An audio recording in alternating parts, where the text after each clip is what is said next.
Chicos y chicas, nada, descripción de esta etapa final del Epic Race Pontevedra 2018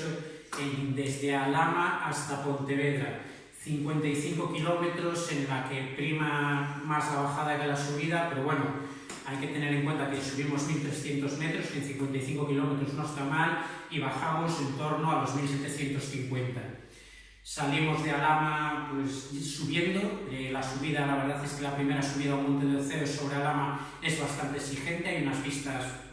la verdad que de esa zona del interior de la provincia muy bonitas, allí en el alto. Comenzamos ya a bajar y a partir de aquí la etapa es un poquito bastante rompepiernas,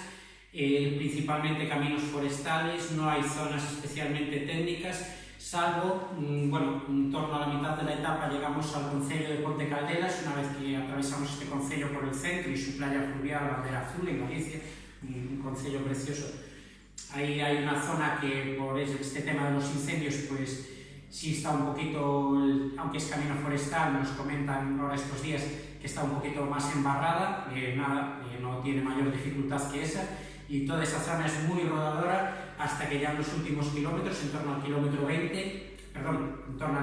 35, atravesamos la carretera que va a Ponte Caldelas, es un cruce, os avisan el track, tened un poquito de cuidado, Serra la Fracha, y desde ahí ya bajar y llanear